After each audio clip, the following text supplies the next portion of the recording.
Hello, everybody in the chat. How's everybody doing today?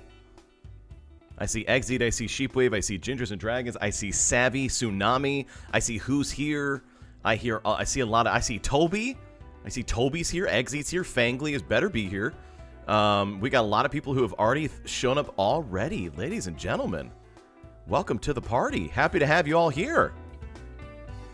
While we're in this intro scene, I need everybody to please follow the man himself. Follow twitch.tv/Phengly, the man, the myth, the legend, who is very much responsible for all of this. We're very happy that he's here, and we love him, and you better follow him. It's going to be a good day, man. It's going to be a good day. We're going to have a lot of fun today. I hope you're all ready for some good times and some fun interviews. So let's jump over in just a moment to our wonderful boy, Phengly, the man, the myth, the legend. Everybody followed him. Good. Everybody better follow him. You better follow him. All right, we're going to jump on over. Let's see if he's ready for his new final, maybe his new interview. I could vamp this forever, but I don't think I will. Let's jump in. And now, welcome. What? Hello? Hello? Hello? Tiz, where am I, dude? Where are you? What happened? How'd you get there? Where are we? You're in the Comfy Cafe. Welcome. Wait, why are you here? Because I'm interviewing you. Aren't you excited? Why are my hands tied? You know, that was a personal choice. You actually asked me to do that. I didn't want to do it, but I did. Dude, you wanted me. Where's my glasses? You don't need them. It's fine. It's fine. Don't even worry about Comfy Cafe. Comfy Cafe. You know, let's go. Comfy Cafe. I mean, I guess. Oh no. Okay, This is the good. worst day ever. Oh my gosh, what are we gonna do? What? Where'd you get these Minions glasses from? I stole them. I went to Minion World and I did some terrible things to get those glasses for you. So I hope you're happy to have them. Oh, I hate it. Welcome, Phengly. It's happening. You're being interviewed instead of doing the interviewing. Ladies and gentlemen, welcome to the Comfy Cafe podcast. This is weird, dude. Isn't it weird? This is strange, right? Like, you're here, you're doing it. Usually you're the one doing the interviewing. I know. Mostly I'm the one that's just like in the corner crying, trying to ask questions to make myself look like I know stuff. That's because you do know stuff. You know all the stuff. Yeah, but yeah, sure. Thanks for having me on, Tiz. Appreciate it. Absolutely. Yeah, guys. So if you don't know, Phengly is it's interesting because you come into this with a very unique perspective, because unlike people like myself, Sheepwave, or Tales of Taylor, you don't have this massive backlog of content for people to like look to and to say, okay, this is who he has been, right? You've kind of facilitated an environment where you've allowed people to come and kind of share their experiences about who they are. So this is kind of a fun little way to like get in here and learn more about the man who facilitates the Comfy Cafe. So I'm really excited to kind of talk to you in more detail, and maybe we can even have discussions about stuff we've talked about off stream, off camera. Oh yeah, definitely. I would love to share those kind of stuff and like kind of like the reason behind all of this that I kind of wanted to make. And I'll be honest, you being one of the people who were kind of a big influence on, I guess, my upcoming on this kind of stuff. Definitely, yeah. One thing. My biggest issue though is that I don't know why every time some kind of stream is going on and I'm part of it, I get a really bad nose itch. I know. Like I itch my nose with my pop filter. I'm just like, oh yeah, right there. Yeah. Oh yeah. But yeah, no, I'm glad to be on, dude. Yeah. So let's kind of rewind. Let's rewind the clock a little bit and kind of talk about how you got here doing this. You know, if we were to circle all the way back to like, because I think with all the other interview guests that you've had on, and sorry, I look up and I'm like, there they are. Can you see anything through those, or is it just warped distortion? Absolutely not. Oh god, everything is a blur. My vision is horrible. This is why I have these. But you know what? I'll keep these on for a little Good. bit, just to entertain. We want a vertigo nauseated Phengly for this interview If, today. if I throw up somewhere along the way, just leave me be. Just keep on rolling. Keep the stream rolling. Please. It's content. Also in the chat for everybody, please follow the Comfy Cafe podcast. Type !podcast. And if one of my moderators could actually put in the title for me, podcast with the exclamation mark, just so we can all follow the Twitter account, because that's how you get all the juicy updates for the Comfy. Yeah, you be sure to use those glasses. Use those glasses. I gotta use both. Yep. Let's see. One magnifies and one cancels it out. I'm not sure. It's like two positives. They don't attract. Exactly. And if there's any audio issues, or if it's maybe a little bit too loud with the music, if anyone could let me know. I think I've got it balanced pretty well, but just let me know and we can adjust it.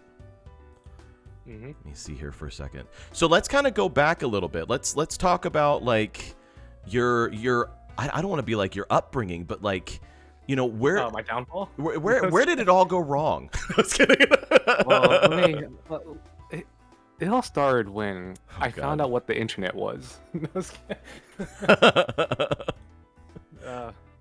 So like, you know, one thing that is, I think, a common theme amongst all the people you've interviewed so far is that there's a specific gaming set that has kind of defined who they are, right? There's kind of a game or some kind of like activity that kind of raised you in your childhood and such, like really helped you go out. Like, so for me, for example, Halo was a big portion of my childhood. Mm-hmm. For you, if we were to rewind the clock and look at itty bitty little Phengly, what was like the game that helped you, I don't know, that kind of brought you to where you are today? What's like the one game that was like absolutely just crucial to your childhood?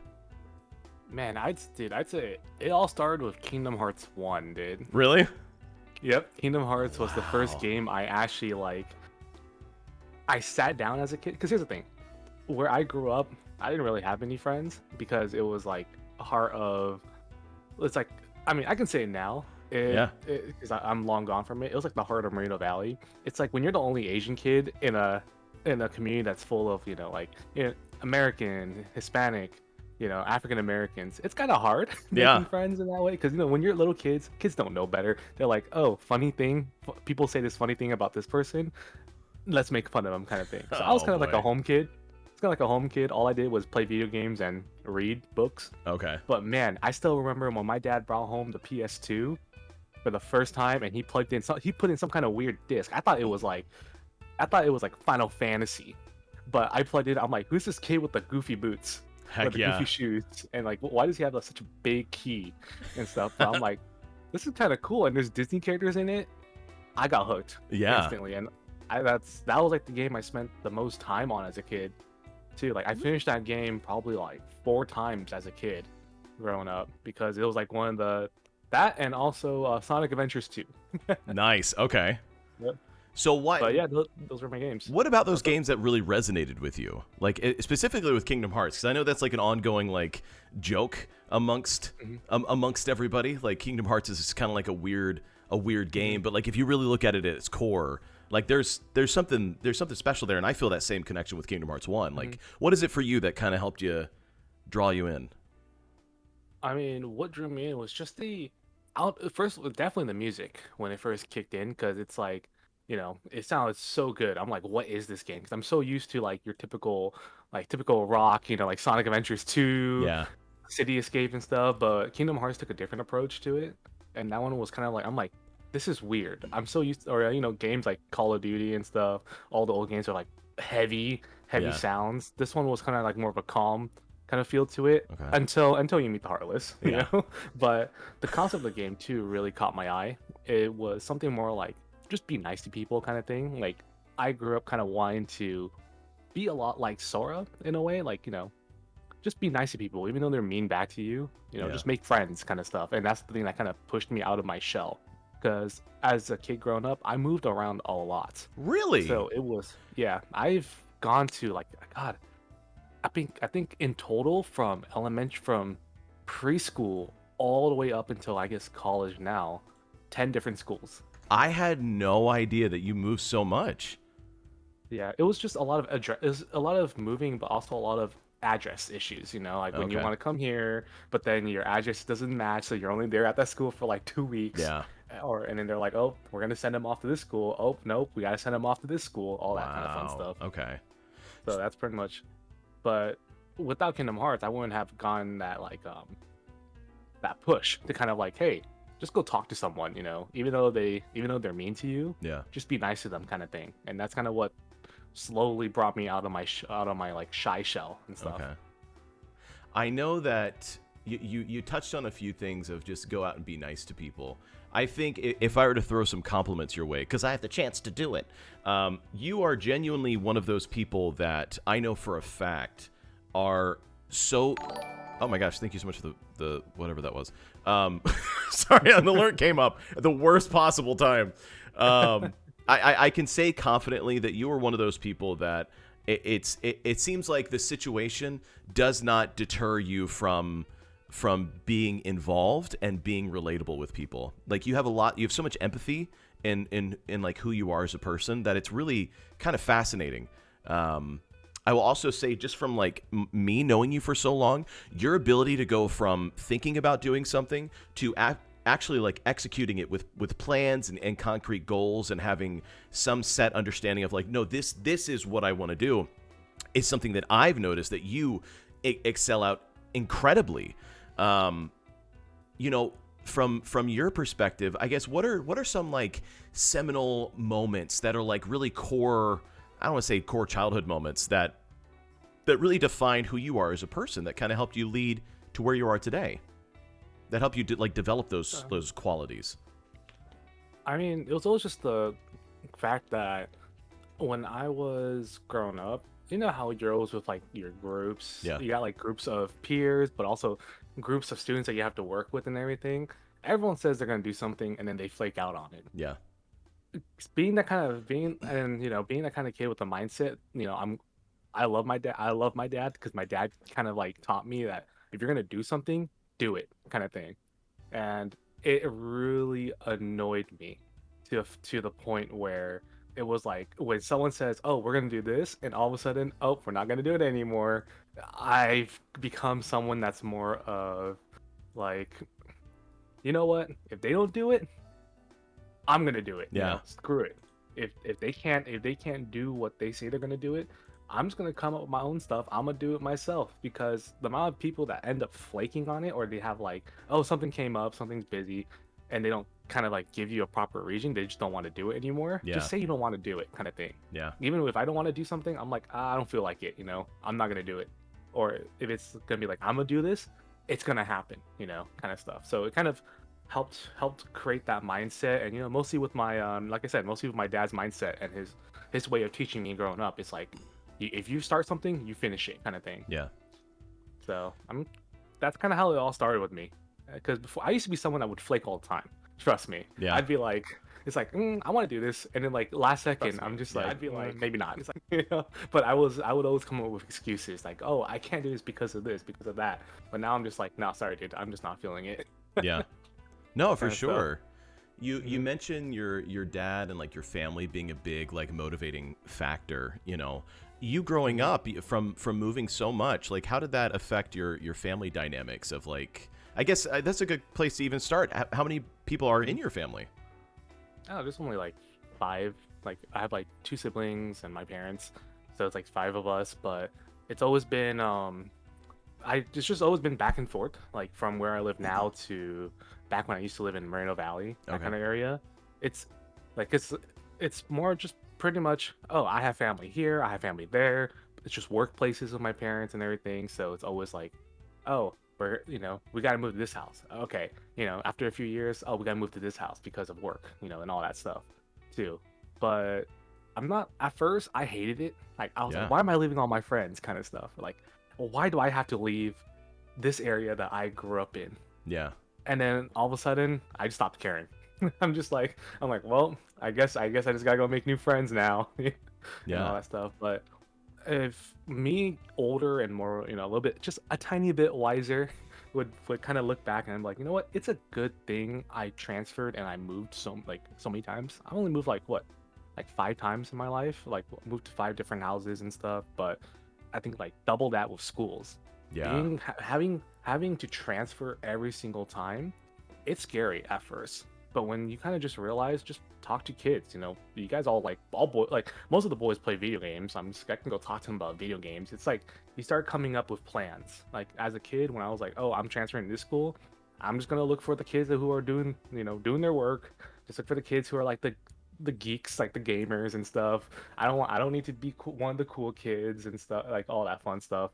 Just go talk about video games to like some of the students who are talking about video games, or just go talk to someone and be like, hey, can you help me with this? Like Yeah. kind of like that. So it's like it's a it at first it was hell. It was an actual living hell. But now I look at it, that was actually more like a blessing in disguise growing up. Okay.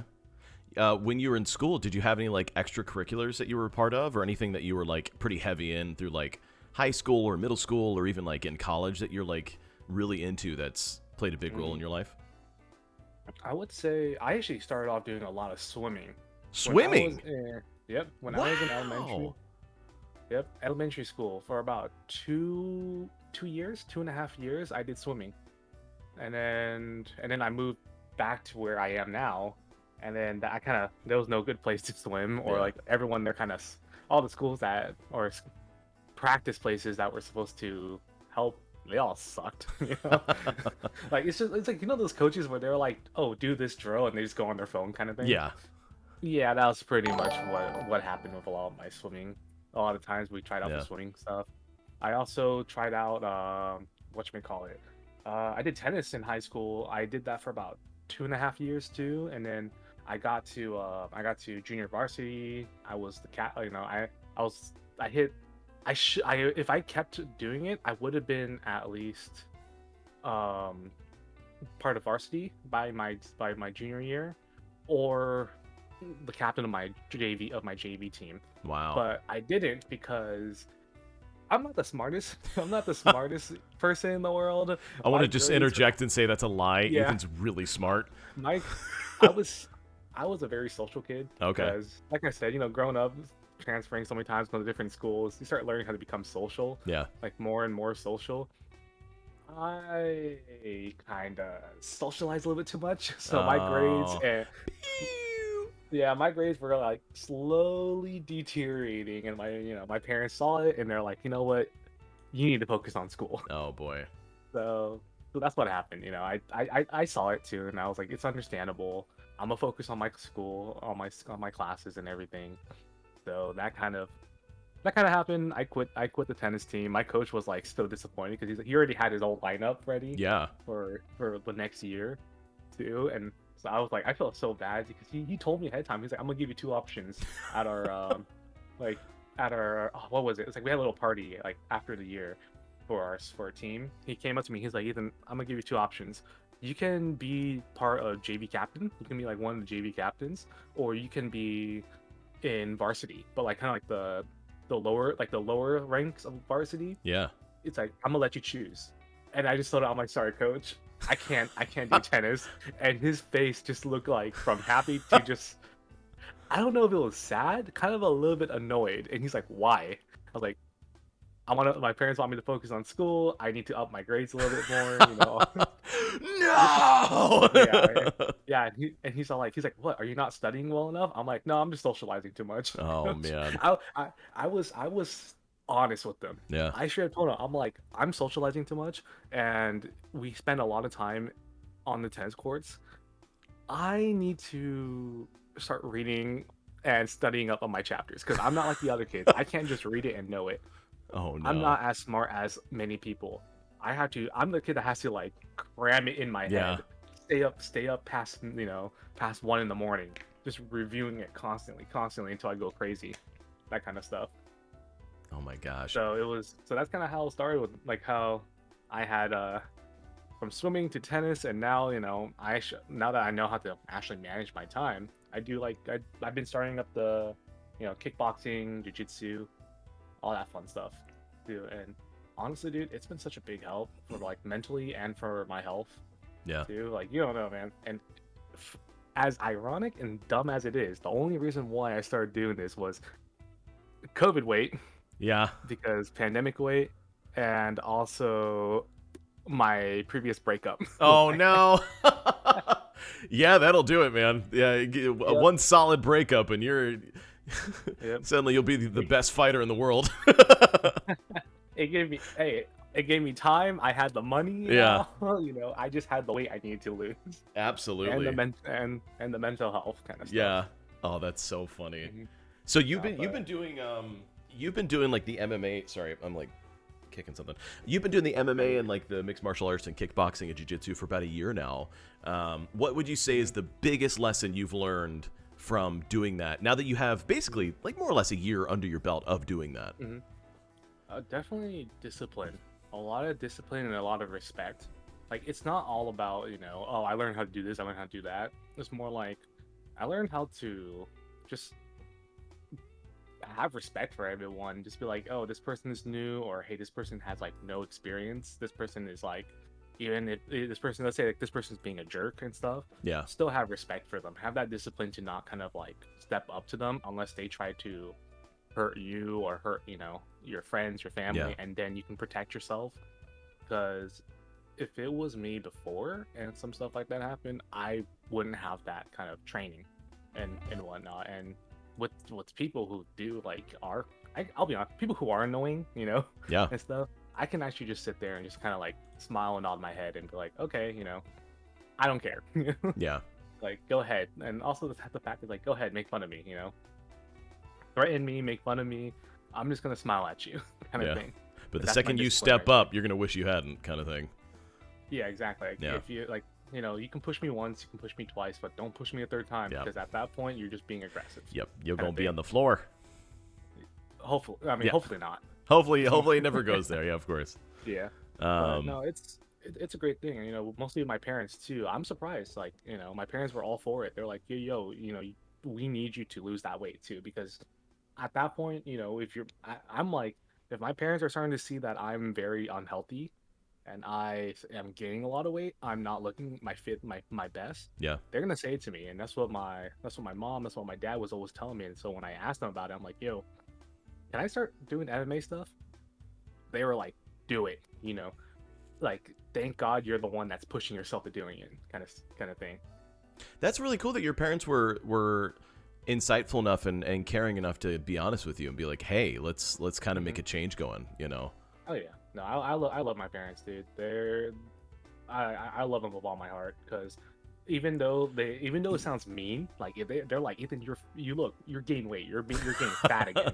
They will straight up say it to my Yeah. face. And I'll look at it. I'm like, no, no, Oh, you're right. you lose some You're like, life it points hurts. after that one. Yep, yep. It's like it's more like Kaiba when Yugi summoned Cody on him. That's how much it hurts. But then Yeah.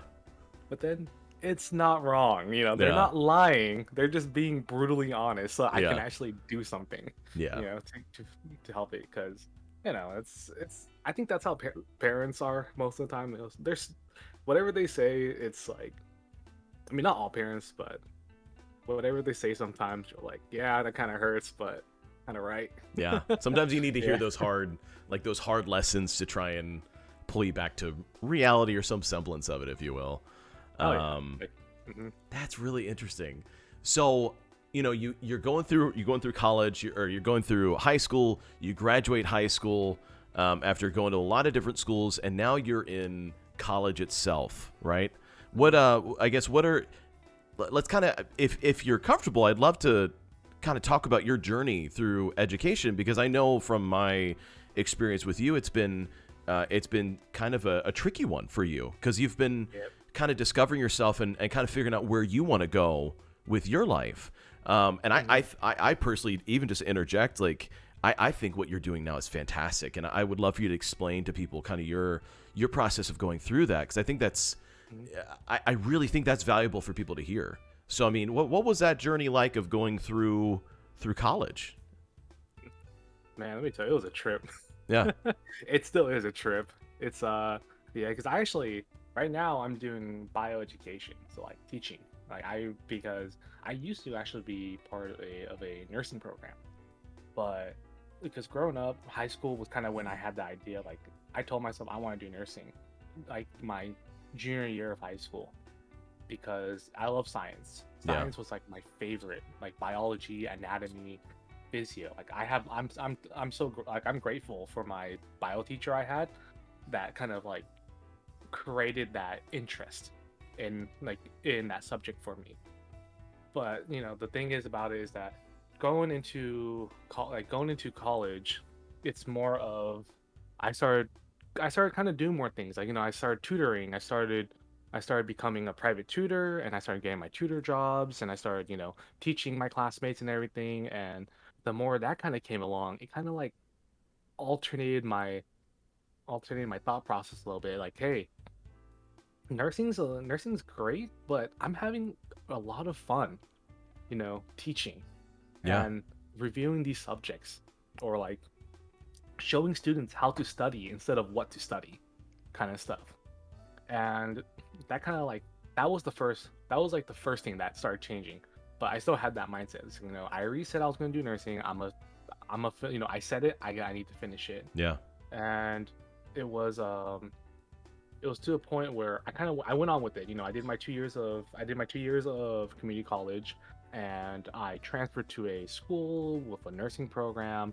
I was enjoying it. I was doing pretty good in it. And then all of a sudden, the typical COVID happened, Yeah. the pandemic and everything, and boom, all the hospitals, all the labs shut down. And I'm just there on my computer doing like simulation labs Just where to I'm put it just in perspective for people, this is like trying to become a mechanical engineer, but never touching anything mechanical. Like exactly. it's torture. Like imagine Mhm. you're learning how to change a tire, but you never touch the tire. Like Exactly. that's crazy. But sorry, go Yeah, ahead. like what? No, like no, you're good. Because it's like, what really kind of like just flipped the switch on me was I was sitting there doing a simulation on where to put an IV, Oh my God, and I thought to myself, for me, I already knew that's I knew where the locations were on the hand and where to put it, but it's like all of a sudden it's I clicked on. I was like, what if let me redo this assignment and let me just click on somewhere completely dumb. I clicked on the shoulder, and then it automatically went into the arm. And I'm just God. looking at that. I'm like, what is this? Yeah, Like, you're telling me that this program is that bad, that it does it automatically for you. It gives you the free points. I'm not learning anything. This yeah. simulation is.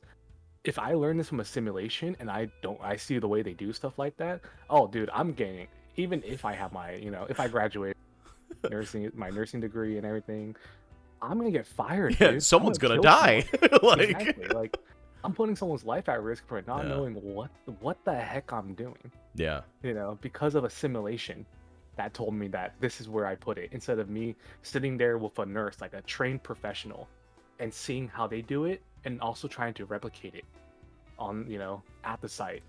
So that's I got scared. I after that year, I sat down with the parents. I talked to them. We had a talk and everything. And we're like, I told them I can't do this. This is not what this is. I no longer. I become scared. Like, I'll be 100% honest. I was scared yeah. that going deeper into this with doing what I'm doing right now. So, I talked to him about it. It was a rough night that night. I'm gonna be real Yeah. with you, because but over that time, I took a I took about a semester off of school and started working more for the touring business I was working for at the time. And the more interactions I had with students, and the more I started realizing, I'm like, holy crap, I'm having so much fun. Yeah. And then even during the online schooling for my nursing program, I was the guy that a lot of my peers came to and says, "Hey, can you host a review session tonight?" Or, "Hey, can you go over this with me? Hey, I wasn't here. Can you teach me the lecture that Yeah. I missed?" Like, and I loved it, dude. Every second, just having the mic, talking, coming up with ways to teach this and also coming up with ways to remember this, as well as having my classmates or even some of my students that I was tutoring at the time kind of like come back and forth with me like, hey, maybe I should do it like this, Mr. Ethan, or hey, hey, Mr. Ethan, you accidentally said this and this. I would take it like, I'm like, oh, my bad, or hey, this would be like, oh, okay, I get it, thanks for helping me and stuff, now I know it better, and all that stuff. And just the progress, seeing that progress build was what was, I think that was the nail in the coffin for like, you know what, I want to do teaching, I want to teach, because it feels, it's nicer in a way. It makes it puts that nursing, don't get me wrong, I love Yeah. nursing was great, but it was still like kind of like that missing piece when I was going into it. But when I came to teaching, it felt different. It felt like it contained that missing piece Yeah. that nursing didn't have. So now I'm pursuing a career in education, mostly in my favorite subject, which I still have time. I stopped caring about finishing early, finishing late, finishing on time. It Screw was that, dude. Absolutely, Yeah. man. I think the most I can tell people right now, or if anyone who's going through college, or anyone who's like kind of like younger and trying to find out what they want to do, take your time, like explore a bit, have fun. You got 2-3 years of college mostly 2 years, like 2 years of college. That should be some good time to figure out what you want to do. You don't go into college already trying to figure out what you want to do. Use those 2 years to find out what you really love, and that kind of stuff. I Because damn, it took me 2 years. yeah. It's 3 years actually. I honestly think that it's so cool to see somebody find the thing they're meant to do in life. Like, and I think you've hit the nail on the head. I really like when it comes to like teaching, and like you could, it could in my mind, just from knowing you, it could be anything. And I know that you would be able to systematically break it down and give good descriptions and proper ways for someone to be educated on said subject. But the fact that it's a subject that you know and something that you're truly interested in, that you are truly passionate about, it I think makes all the difference in the world. Imagine how different your life would be if you decided to go down the nursing path and just said, all right, we're just going to go with the simulation. We're just going to do it, and I'll be a nurse at a hospital. You're going to look up years later and realize, man, I gave up. My life could have been completely different. Like, that is such a valuable lesson to learn. Mm-hmm.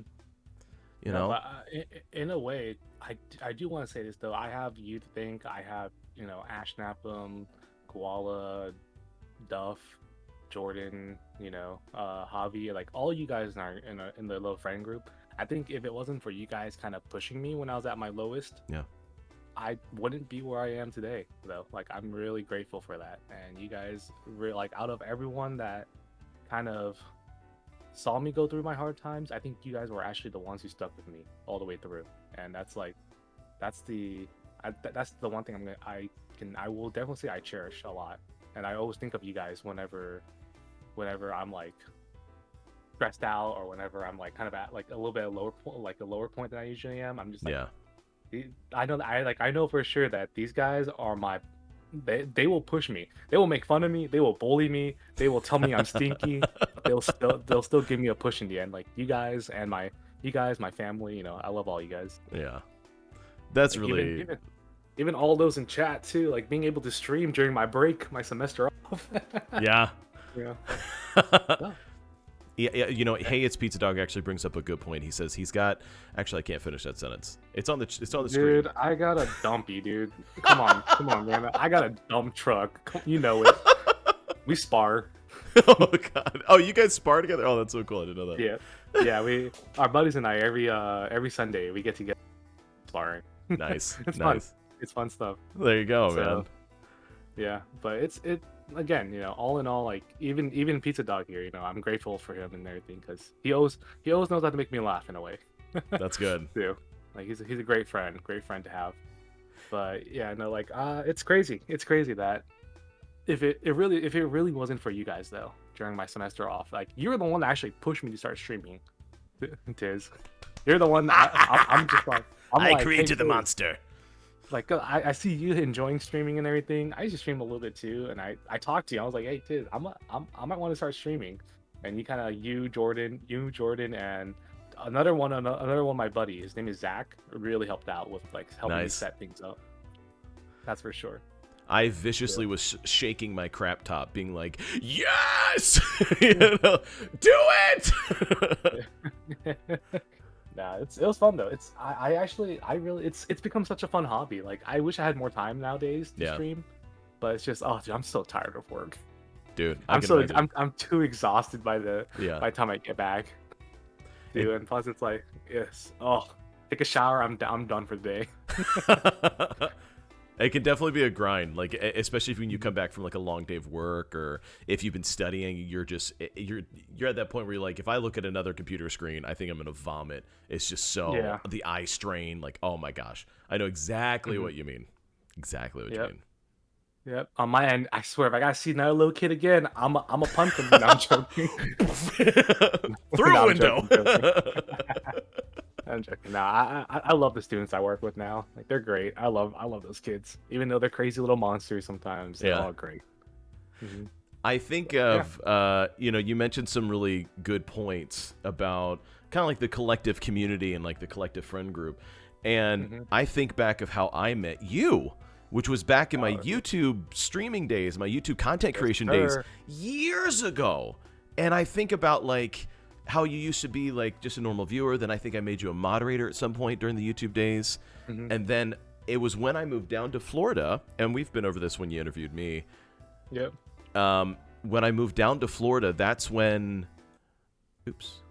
that's when I got to know you, and like you helped me get through such a weird time in my life through Dungeons and Dragons, and I think about how different my life would be if I.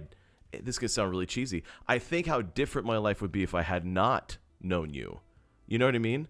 Like like you as a person make such a big impact on the people that you meet and get in contact with. I hope you realize that in a positive way. Like you're a force for good. You've escaped the dark. You're Sora in Kingdom Hearts, fighting the Kingdom Hearts. What is it? I've never actually. What really is Kingdom Hearts? What is Kingdom Hearts? That's what this real stream is about. That's what the podcast is actually about. Trying to determine what really is Kingdom Hearts. Is it light? Is it darkness? It's just a door. It's a door. And all of a sudden it becomes a whole chest that has some kind of puzzle in it or something like that. Kingdom Horse confirmed, dude. Kingdom Horse, birth by horse. Yeah. Ethan is the true anime protagonist. I'll say that. If you were to compare yourself with one anime character where you're like, this is me, I'm this guy, who would it be? Or girl, who would it be personality-wise, and why? Who's the one person you identify with? Exactly. I mean, everyone here is the protagonist of their own life, and y'all are doing your best. That's the real thing right there. It ain't just about me. It ain't just about anyone else. I think if whatever life you're living, you're the real anime protagonist. That's what I'm saying. Put it on a shirt. You're the real anime protagonist. That's how you get bullied at school. Then I spent 3 years of getting beat up. Everyone kept on calling me a weeb. I'm just a deeply scripted background character, says Ash Snapham. There you go. No, but I'm actually curious too, for those who are in chat, if you guys can compare yourself with like one character from any show. Like it can be a live action show, an anime, cartoon. I want to know who everyone thinks that they can relate to the most. Like even video games. Yeah. That'd be pretty cool if kind of get the chat involved and everything in this fun stuff. Do it, people. Show us what character are you from pop culture?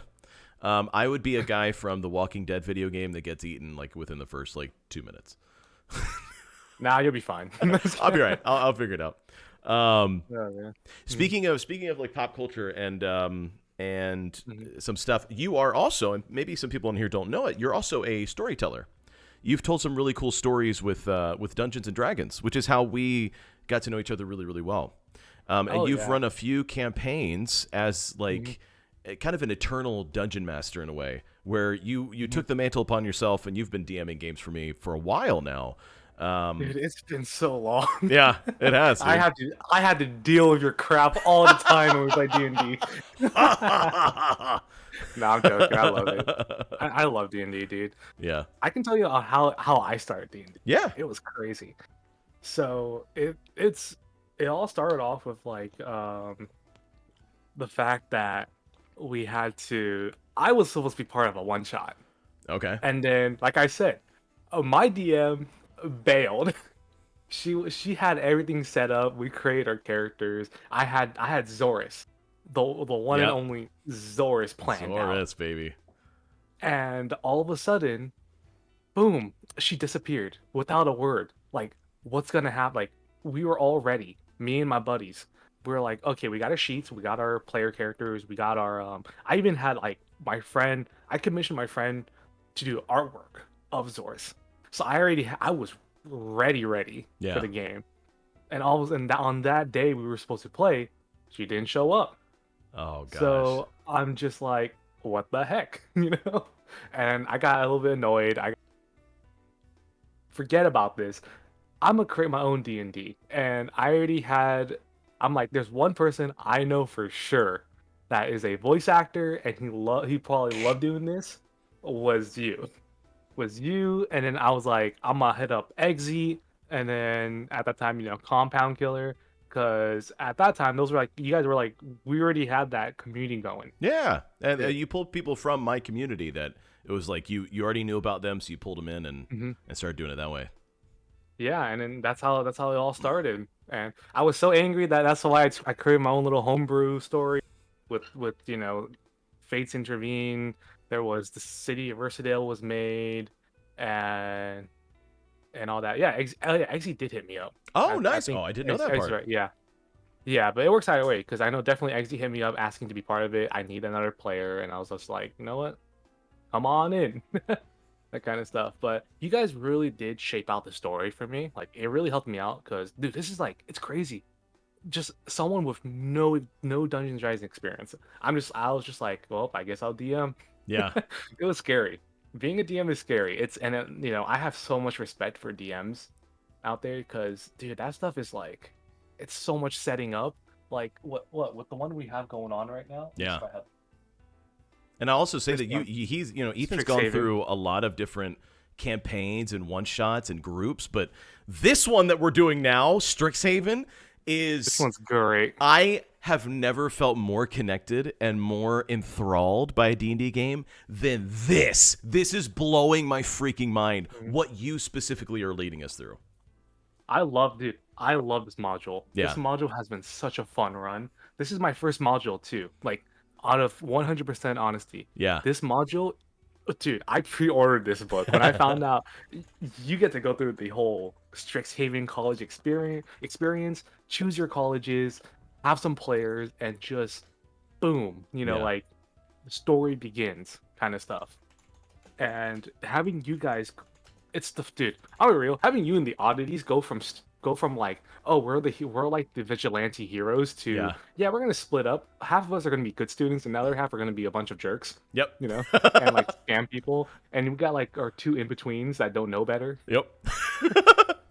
It's such a great thing. I Yeah. loved it, dude. It's a beautiful Like, dynamic uh where, yeah, just like you described, like there's so much like so many interesting personalities and so many interesting storylines that are like getting interconnected and kind of like meshed together in such a mhm. really cool way.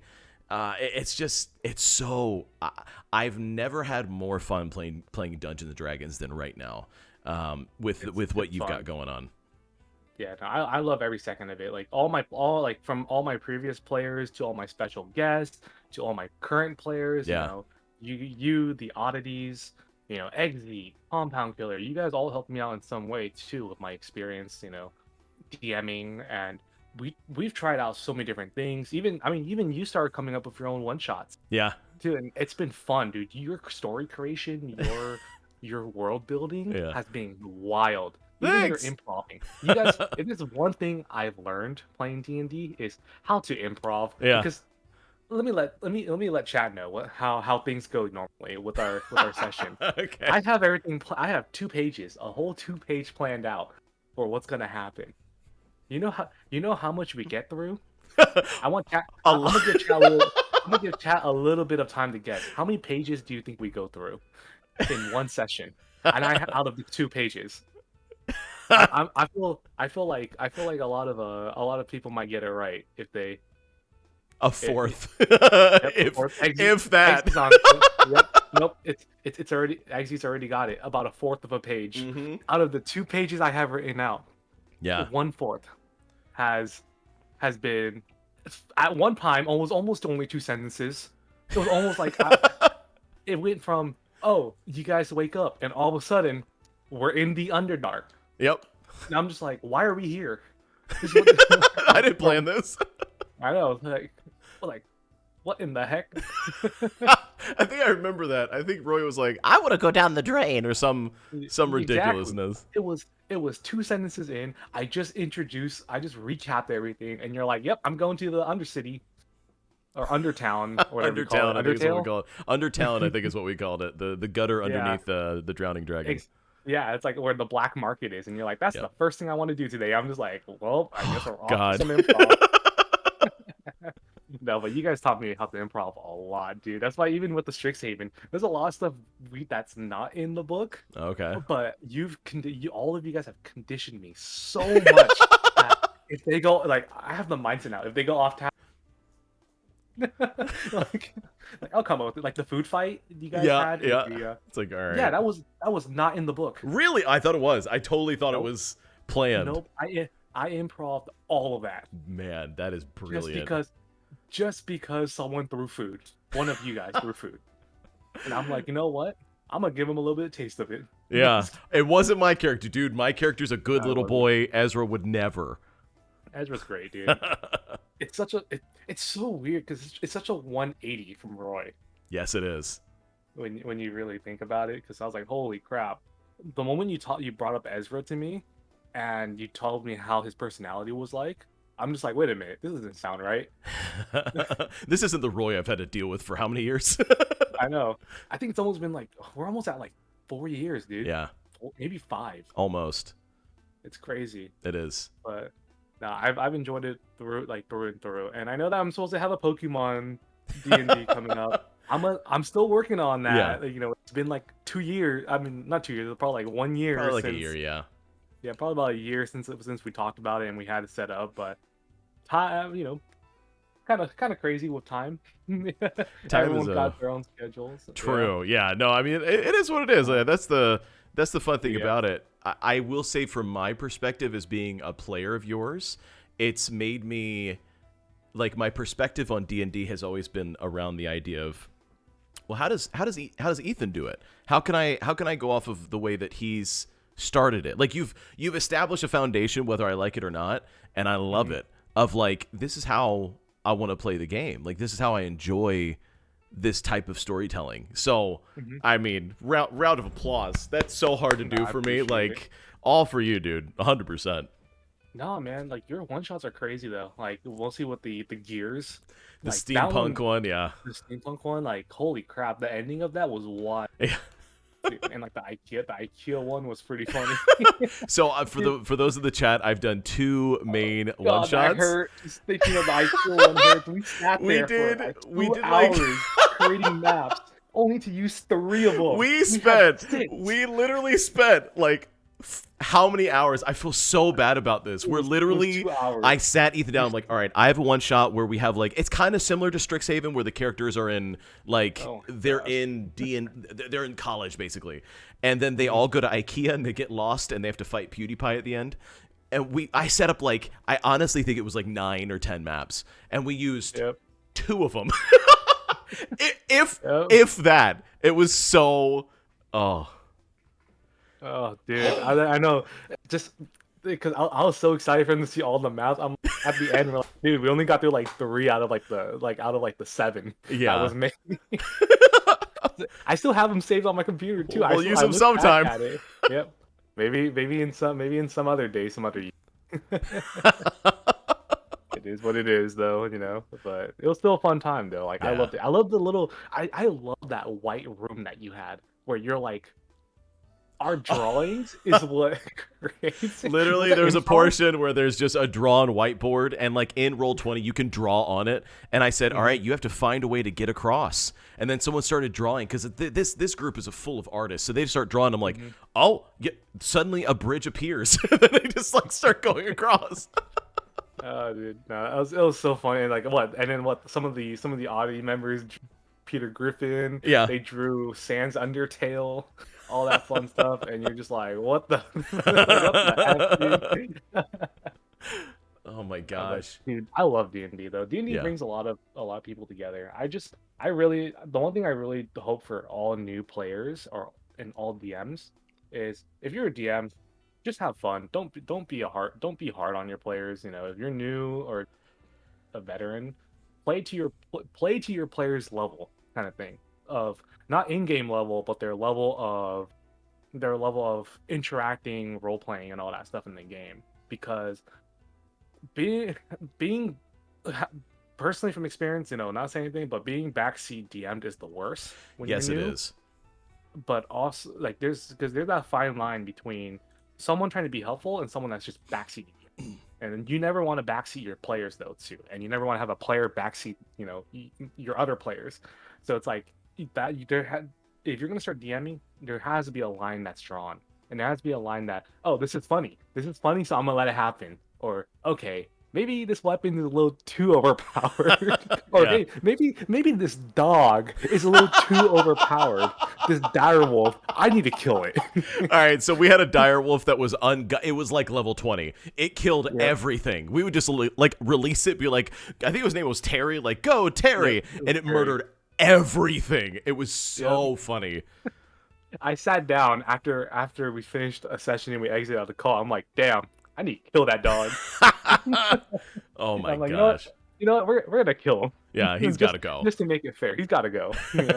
Like as much as sad as it is, it's gotta happen because this dog is carrying the he's It carrying the really is. freaking bar. We're like level Carrying the 3, bar 4, or in the something maze. like that, and we're just like, oh my gosh, it's Mhm. so That funny. dire wolf. It was supposed to take the three of you guys to kill that one dire wolf at level 2. That dire wolf was like a level 4, level 5.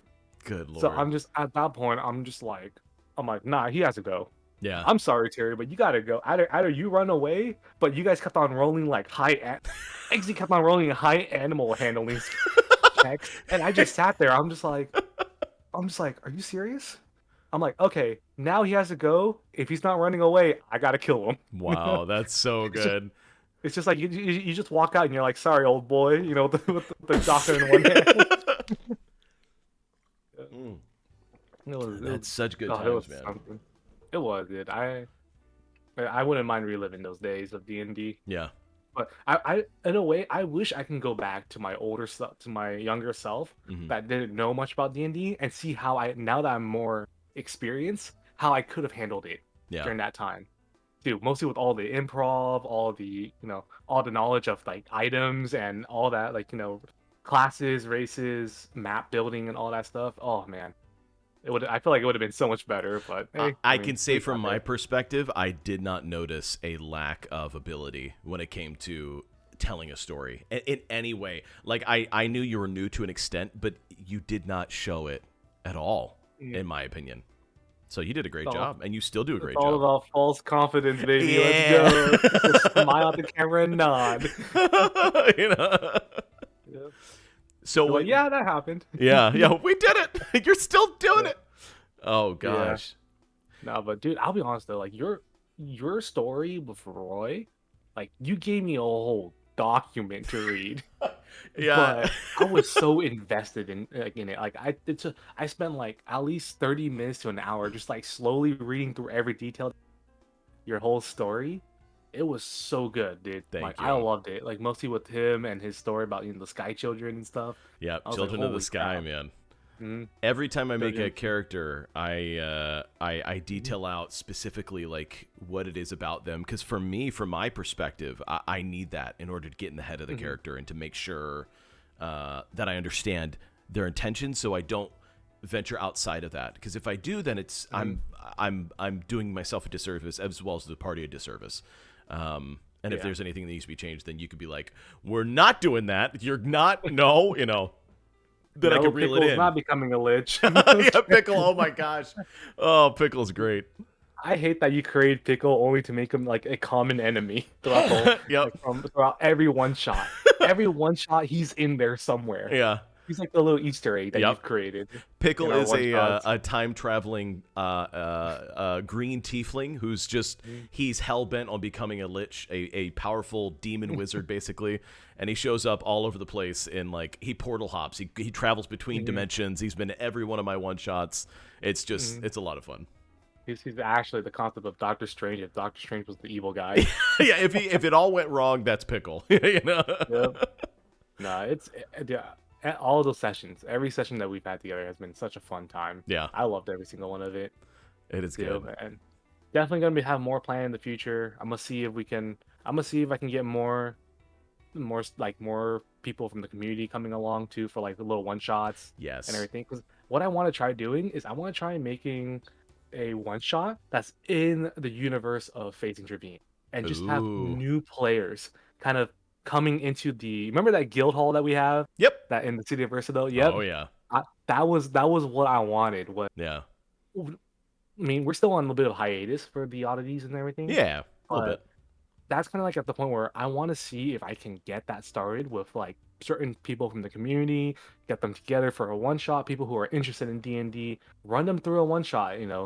We can switch off too. Like like you can even use my world building Yeah. if you want. If you want to just like make it a little bit easier, put it into the city of Versadale, and all of it will be canon. Yes. So whatever happens in their one shot will affects the greater original story. Oh God. Yep. Because exactly like what happened to Chad. Yeah, Chad, rest in peace. We can't say his last name. Rest in peace will get banned. Yep. Yeah. When you look at your overarching inspirations, I want to touch on the things that inspire you. When it comes to like storytelling or like any kind of artists or people or things or environments, what inspires Mr. Phengly? It all started off with the Unexpectables. Ooh, what are the Unexpectables?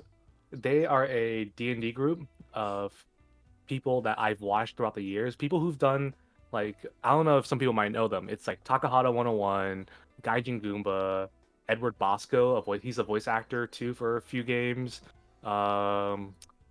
Chris Zito, like they're all, a majority of them are all connected with Team 4-Star, which I grew up. Yep, Okay. Team 4-Star and stuff. They started their own D&D campaign and everything. I started watching that, and they're the ones that kind of like majorly influenced me to try out D&D. Because growing up, as a teenager and as a kid, you're like D&D. That's for nerds. That's lame. I don't want to imagine it. Man, this is kind of cool. Yeah, yeah. No, it is definitely cool a lot cooler to like than... imagine. Yeah. Yep, exactly. So they really sparked it, like create a spark in me. There was a lot of artists too. Like and if it wasn't for my good boy Sky Mary, shout out to Sky Mary. He created a group. He was part of a big art group because he used to do a lot of VFX, or not VFX. It's like headers. He did a lot of headers and everything. He kind of created his own little like community, a bunch of art people. And then that's when Dee came along. You got Dee. Her artwork was crazy good. Dee fantastic. She's the one that started off. Exactly, dude. I love Dee. That's my boy. Didi's my boy right there. Yeah. And then same thing for Noro. Noro coming along too. Noro, I was like, holy crap! I need to commission. These two are like my go-to artists to commission. Seriously. And they're the ones that actually have done a majority to pretty much all of my character arts. And then one more artist that I love. I love this man. Like this man he's a crazy good artist. He's the one that he let me use some of his artworks as some of the enemies. His name is Nox. Ooh. Nox, or Francis Nox. I'll see if I can find his Twitter, but that man has he does more realistic artworks, but in the type of medieval. Yeah. In the medieval kind of way, he makes creatures and all that stuff.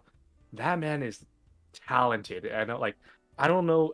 I hope he's around, or I hope I can get if someone can clip it so I can send it to him. But I do want to let him know that, dude, I hope he's doing well. I haven't heard from him in a while, but he was one of my biggest inspirations when it came to starting off D&D, and he's the one. Every time I see his artwork, I'm like, dude, I know what monster I'm gonna, I know what Yeah. creature I'm gonna throw at my players because I look towards his art for inspiration on how to vision the fights that you guys as players are gonna go through. Like like with the lady with the long hair, Yes, I that do. the chain. It was technically a chain demon, Yeah. but it was his artwork that he let me use. He gave me permission for. So it's the change of a chain demon to instead of the chains coming from them, it was the hair Yeah. that made up for the chains, and I was like, holy crap. Yeah. So those were all my influences when it came to story building and world building and everything. But it all started off with the unexpected with Team 4-Star. That's awesome. That's Dude, really they're great. cool. Hmm. A part of me was thinking, like, when you were describing, this man's let me use his artwork and his stuff. I'm like, he's not about to just meme and be like, and his name is TizziQ. And I was like, is he about to do that? I would have been Wow. like, Oh yeah, I forgot how great of an artist you are too. nope, Yeah. not good art. It's not good. Not at all, actually. Good artwork, too. Good artwork. I wanted to touch on, Mhm. on the display we have. Oh God, that's a great command. I honestly thought you were going to say me. I was like, please, what is happening? So to touch on it, we have some really cool pictures on screen of people that Mhm. you have met in person from this Oh yeah. community.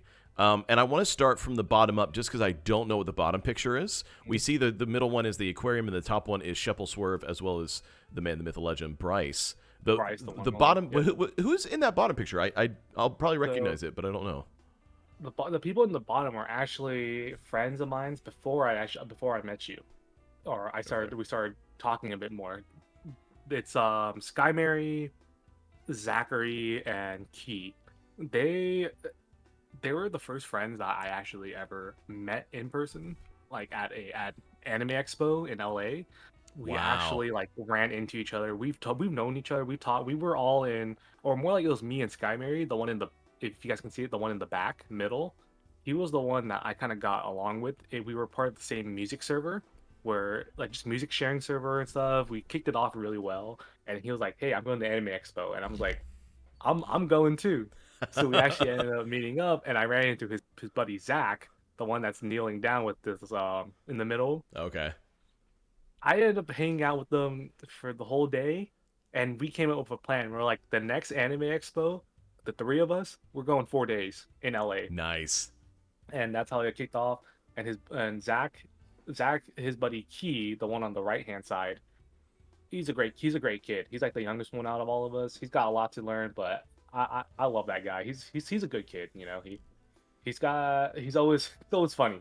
They make me laugh every single time we play games. And I've been playing a lot of Valorant with them. Nice. I've been doing a little. We've been trolling around a bit. It's been fun. But they're crazy though. They used to do a lot of competitive Overwatch Okay. back in the day. I've had Zach and Key I was on about the to say, yeah, podcast you have. in the I past. think I remember that. Mhm. Yeah, and they're cool, dude. Like they have a lot of experience, and if anyone has any advice, or if anyone needs any advice from competitive like players, go to them. Like they stream.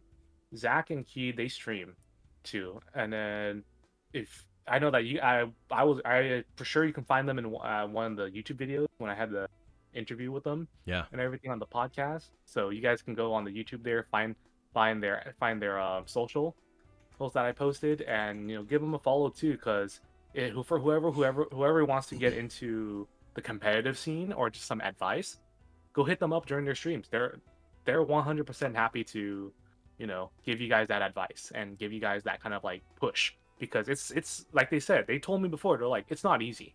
You need Yeah. to make a name for yourself. You need to start somewhere. You need to do something that catches other people's eye, because everyone can play video game. Everyone can be good at video game, Mm-hmm. but what can you do that's better than everyone else, kind of thing. That's very So true. Especially yeah. going up to that upper echelon of like Hmm. professional grade ability. It's no longer Hmm. about like, oh, I messed up a few technical skills. Like, no, you need to be able to nail every Yeah. time, and like Yep. if you don't, you're not going to make it far. Hmm. It's a lot different than the casual, even the competitive pub stomper. To be able to do it at that Yep. level is a whole nother like bloop, bloop. You have to get it, Oh yeah. Yeah.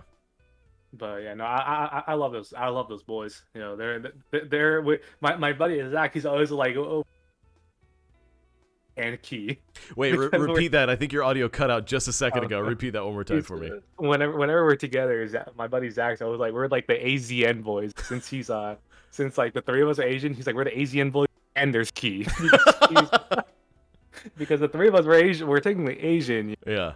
Yeah, my boy Sky Mary Vietnamese, like Chinese, and then you got my boy Zach. He's Filipino, so he's always saying he's like the he's the 99 cents version of an Asian. Oh He's my the half gosh. off version because you know, but he's still Asian. He's still Yeah. got the blood in him. And There then you go. our boy Key is not Asian. So he's like, we're the Asian boys plus Key. Plus key. There you go. Yeah, no, but I love those boys. They're great. I always love talking to them. It's always a fun time. That's awesome. Yeah. So of course, we got the middle picture. yeah, right? let's jump to the middle picture. Who are they, and how did you meet them?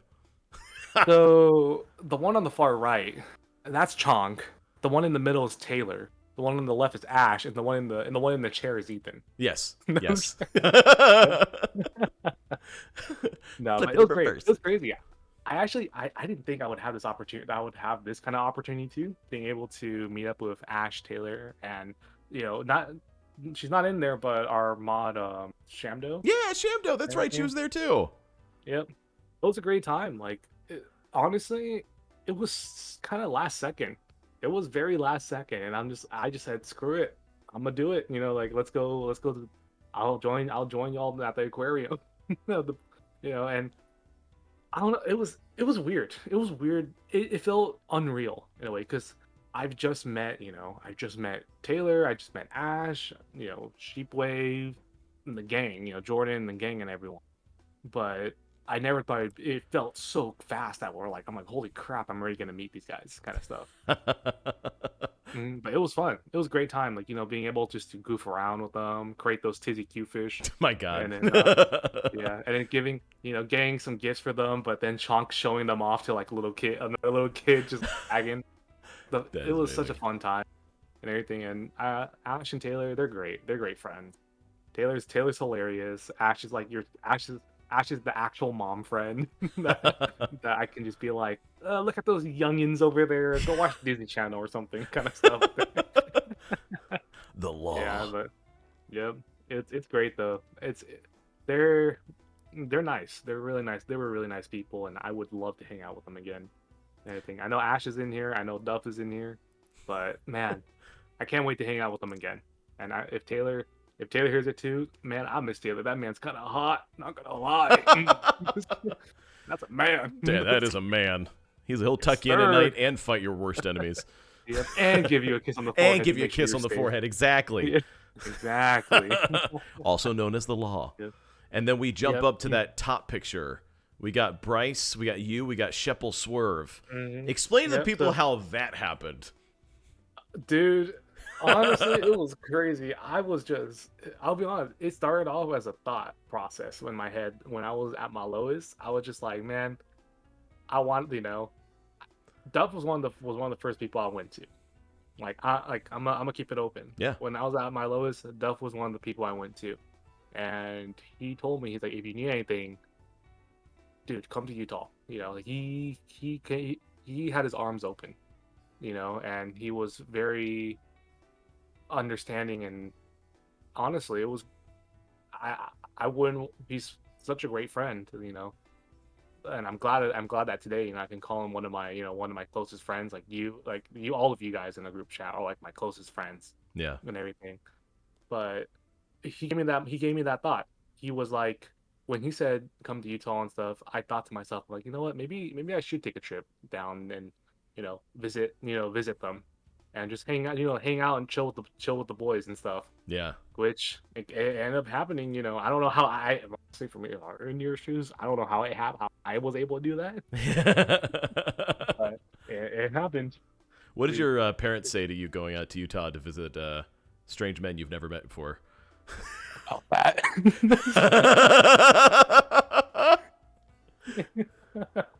About that. Yeah. I'm gonna keep that a little confidential right now. Okay, fair enough. Yeah, Totally I'm gonna keep fine. that a little on the confidential side. Totally fine. But nah, Dove was there. It almost the trip almost did Wow. because Dove was recovering from a small cold. It wasn't COVID. He was recovering from a small cold. You know, my little brother was in contact with someone who had COVID, and then he got checked. I got checked, and we are all negative that night. Too like we did like 3 rapid tests that night Oh within the span wow. of like 3 out like out intervals of 3 hours just to make sure none of us had anything. Yeah. I did one more on the like before my plane trip, and it came out negative. So I was just like, that almost didn't happen and everything. But lo and behold, it did. I got to spend a good time with them. We went longboard. We went axe throwing. I was able. We were just chilling. It was like a good 5 days, just being able to relax for once. Instead of being so stressed out. So it's just it's like the good concept of someone telling you just stop being sad. Kind of it's like Stop it. in a good way. Yeah, just stop it. Come and hang out with us. Yeah. And it worked out. I got to meet Jordan. I got to meet Bryce. Oh, Got to meet that's the one right. and only Twitch.tv/SheepwaveTV. And then we got to kick it. We even had a podcast episode in That's right. Utah. Yes. Yep. I got to do what you did to me and kidnap Sheepwave in his own house. Yeah, but it was great, dude. I have never sat down and spent 1 whole hour editing a video with Duff. It was the funniest thing just for a 1 minute little video. It was Oh my it was gosh. great. We filmed everything and we just sat down with like Sony Vegas and we just went to was it Sony Vegas that we used or something like that? But oh man, the trailer was great. And then we had the whole setup and everything too. We had to go. Here's a little funny thing. You know the table we used for the podcast, if you remember, we had like a little Yeah. table. Yeah. Yeah, we had to go to was it Walmart that day to buy it? We Wow. went to Walmart and bought it. Just for that specific. Wow, that's crazy. Oh, Target. Target. It was Okay. Yeah. I was like, either Walmart or Target we went to. But yeah, Target. We went to Target to buy it, and Duff still uses it till this day for his equipment, which is great. That's Yeah. amazing. Wow, that's really cool. Oh my Yeah, it's gosh. great though. It was one of my dude. If I can relive that trip, I would relive that trip in a heartbeat. Good Lord. I'm jealous. that- I'm jealous and I hate you. Yeah, where were you, Tiz? Where were you? Dying. That's where I was. I know. Hey, you know what's the funniest thing too? We know each other for a long time. Yeah, But and we've never met. Yeah. We've never. I've known you the longest. exactly.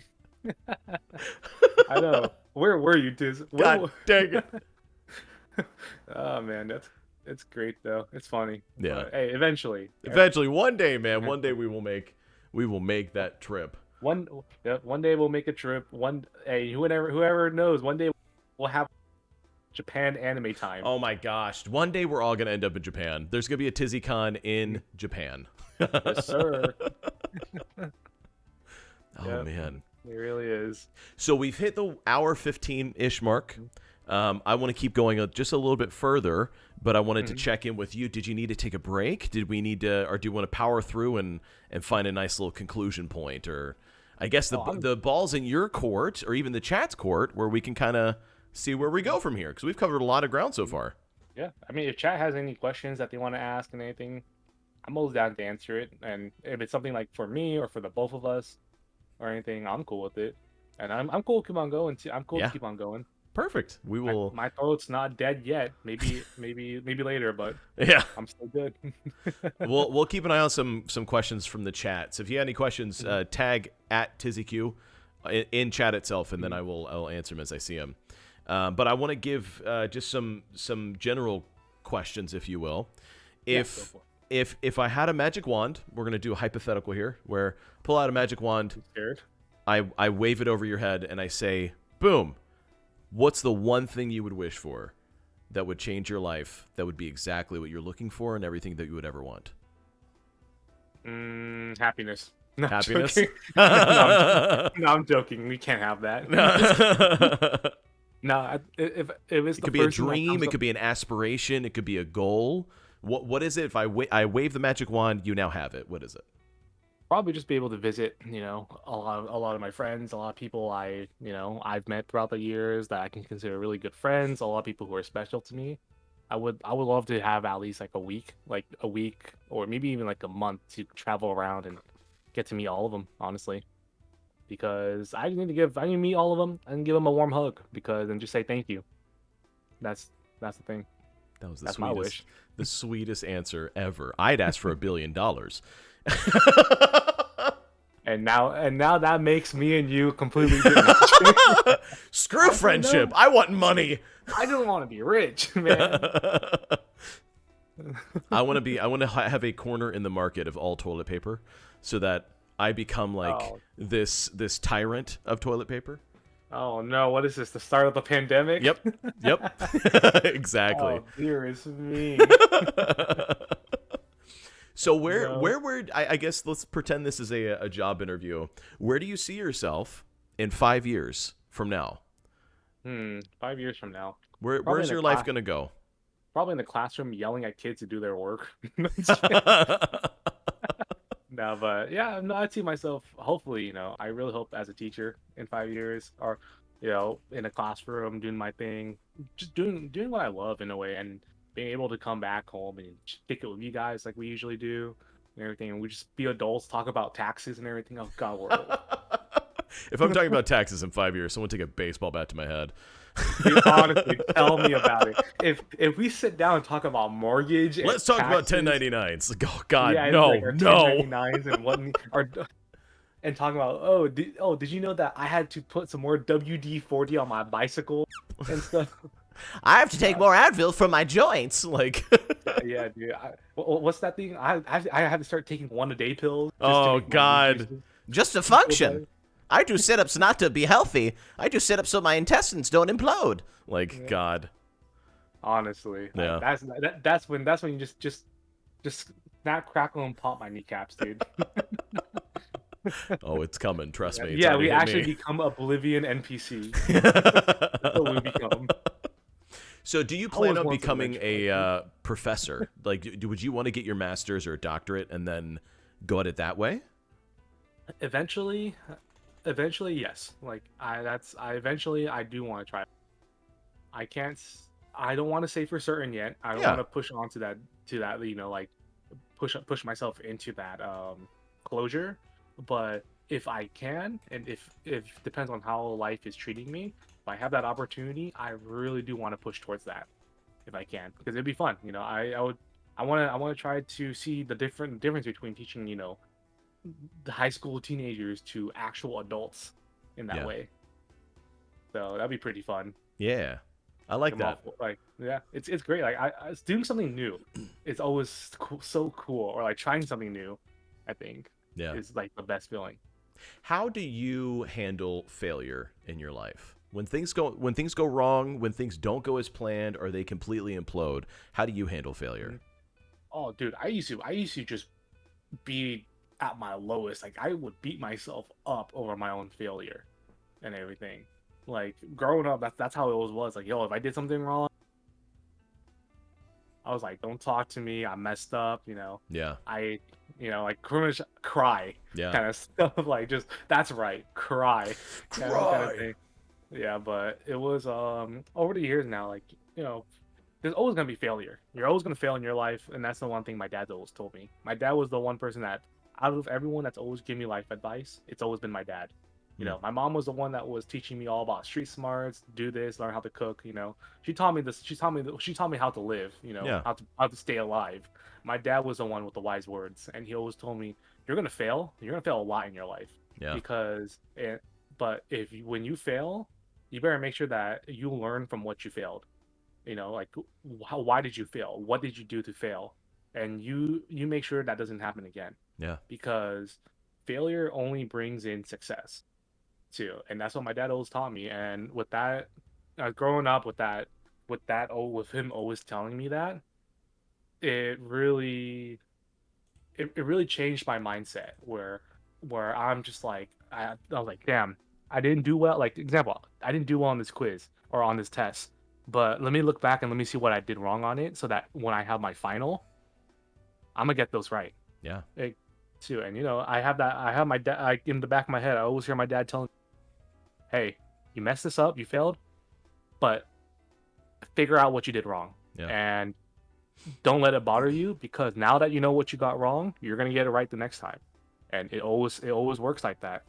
So I feel like it's become such a better way of handling failure too. Instead of just oh, I failed, I'm gonna go cry, I'm gonna forget about it, ignore it. I've been there before. I Yeah. think everyone has been there before, where they're just like, this is like the worst. Yeah. But it takes a lot of practice. You don't feel that in one night, in one failure. It takes many failures to finally start understanding, hey, maybe instead of sulking so much, let me figure out what I did wrong, kind of stuff. Yeah. Let me focus Yeah. on what I can control. Exactly. I've gone through hundreds of auditions Mhm. before, so you get a real good taste of failure real quick with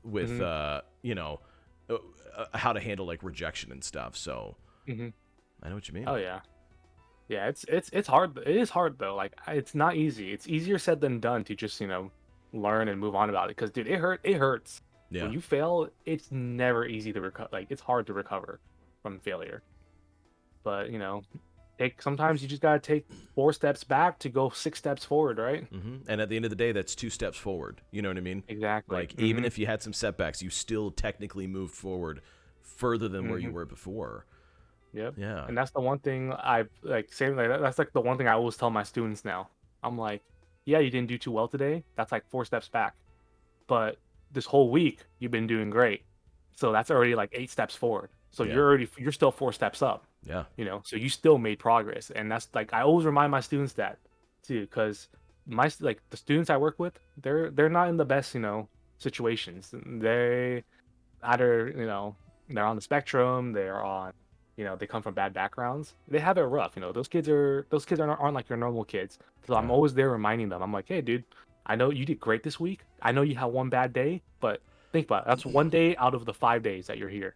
Yeah. That already means that you have 4 out of 5 days that you were great. That's already progress. It's always encouragement. And encourage yourself, encourage others in that kind of way. And that's all my dad taught me. Failure is okay, Yeah. as long as you know that you can take those more steps forward every single day. That's awesome. That's awesome. Mhm. That's. I think that ties nicely actually into a question that Softpoke has. She says, Mhm. "Is there anything big or small that you would have liked to change in your life?" Hmm. Anything big or small? I think in a it's kind of a joke, but I really do think of it sometimes. It's changing how I was when I was a teenager growing up. Because holy crap, was I an a-hole? Like, Oh I was no. I was one of those teenagers. I was your teenagers that was like the black lamp. Like I told you, my grades weren't. I was socializing too much. Yeah. I was like, if I can go back with a metal baseball bat and beat the living crap out of Oh no. teenage Ethan, I would, and just tell him to grow up. Grow up. But yeah, grow up, kid. Life is rough. Yeah. Stop thinking that you stop being spoiled, Yeah. brat. Oh I would tell no. myself that, but no, changing the way I talk to people, like that's the one small and big thing that I wish I could have changed growing up, because it really was the fact of I always had something witty or Yeah. something really like I was like, excuse my language, but I was kind of a smart ass as a Yeah, teenager, because there you go. it's when you hit that age of a teenager where you learn one, you think you know everything. That Yeah. was me. I There you was go. that kid. I wish I can go back and fix the way that I was, because I really want to make sure that I can talk to people properly, and I don't make other people feel like they're inferior. I don't want people to feel that I'm kind of like hovering over them in a way. So if I can change that one thing, it would definitely be the way I talked to people when I was younger, to be more respectful in a way. There you go. But that's a good question though from That's a very Softboat. good question. That's a hard one. Yeah. Because it's like it gets you thinking. Something like that. It's like it's something that you would see, but I'm like, how do I answer this one? Yeah. It feels weird, dude. I'm so used to being the person asking the questions. Yep, I know. Being the person You're getting the the questions, hot I'm seat, like, sir. I'm just sitting there. I'm like, this is weird. Like I'm quiet for a bit thinking. You're doing great. You're doing fantastic. You're killing it, man. Thank you. I'm sweating a little bit, dude. I'm a little flustered. I'm not gonna lie. This is like a new. So I think I kind of tie it into what we start off with in the beginning. When I look at you as a content creator, there isn't this giant backlog. There isn't this giant catalog of content to sort through.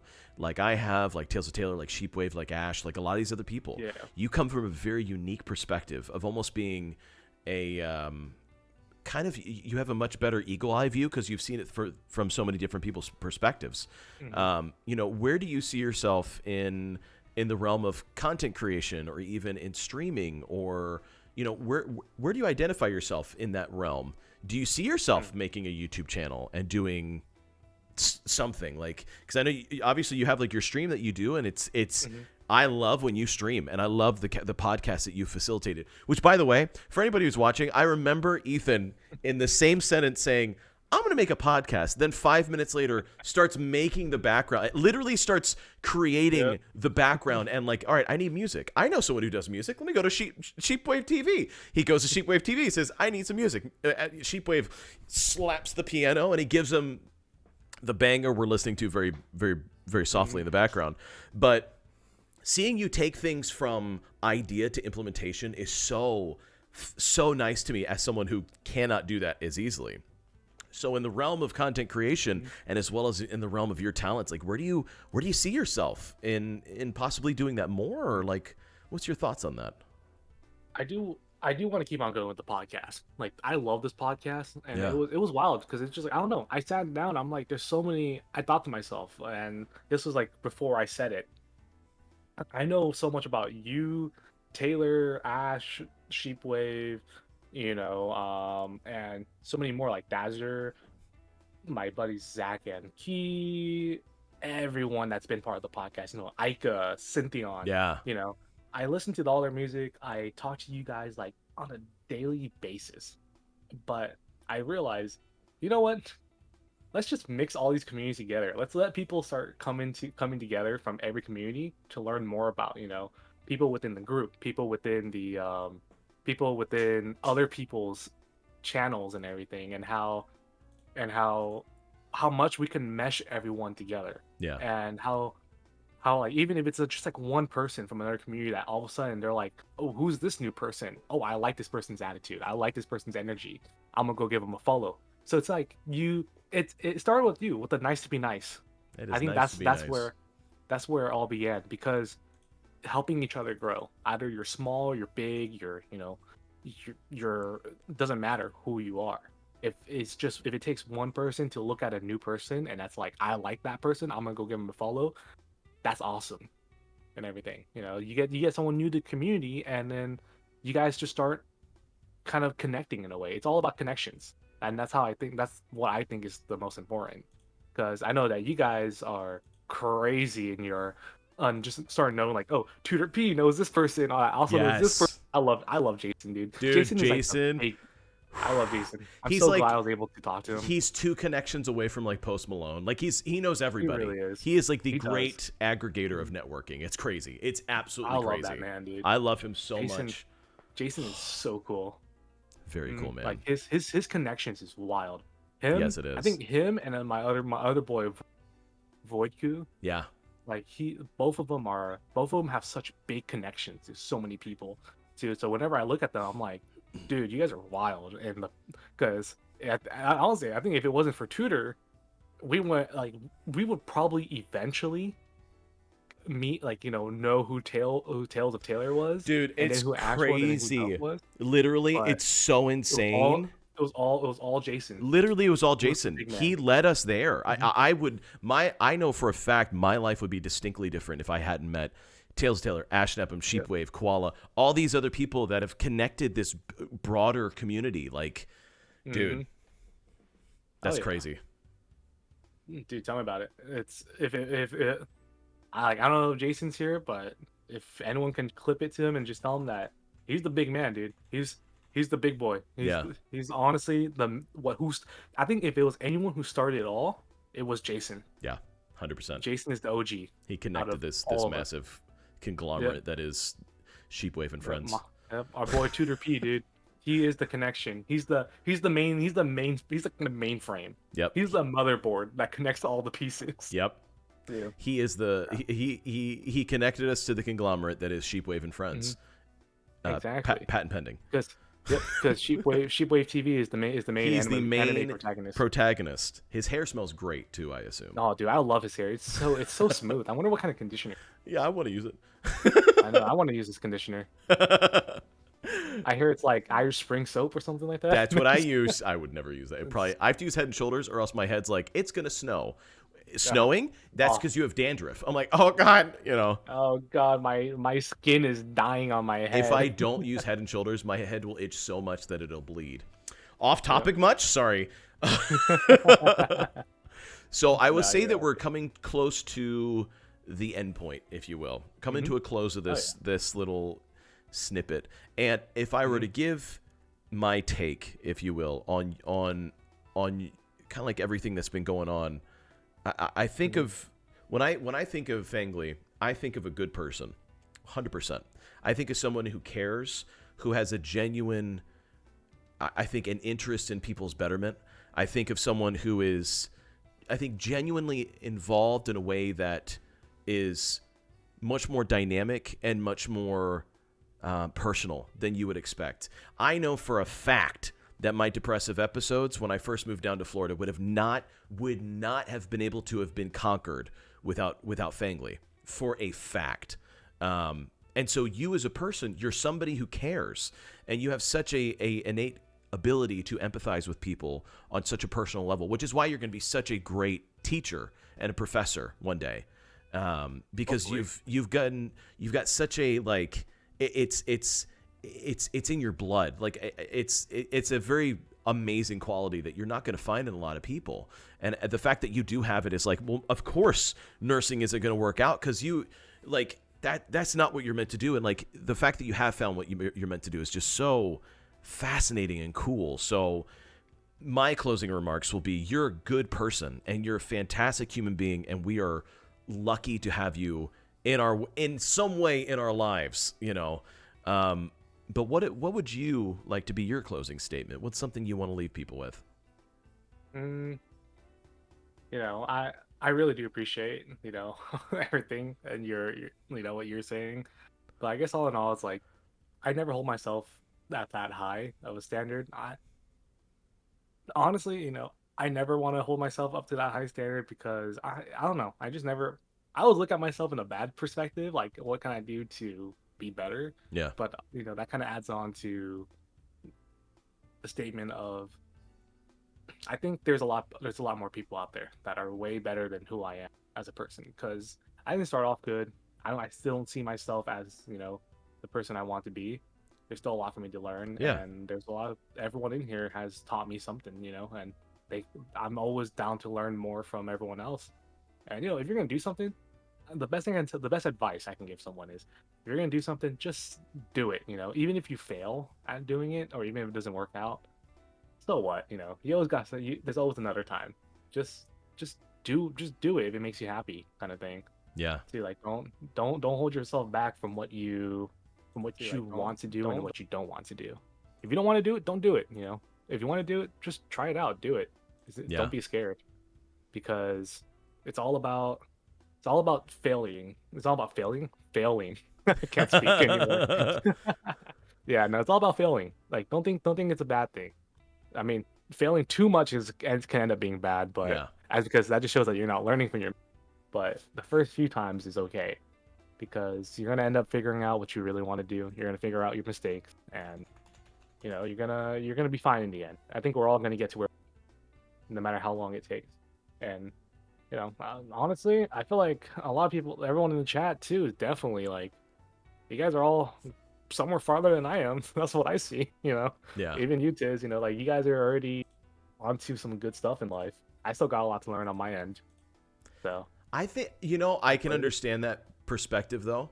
I can also say confidently that you're a lot farther down the road than I think you may realize, with like how I think there's just this calm confidence that even if you feel like it's a facade on the outside, looking from our seat, there is this cool, calm, collected demeanor that is so, whether you mean to or not, or whether you're actually panicking. I think of the analogy of the duck on the water, where the duck's just floating by, but the feet underneath are going nuts trying to keep up.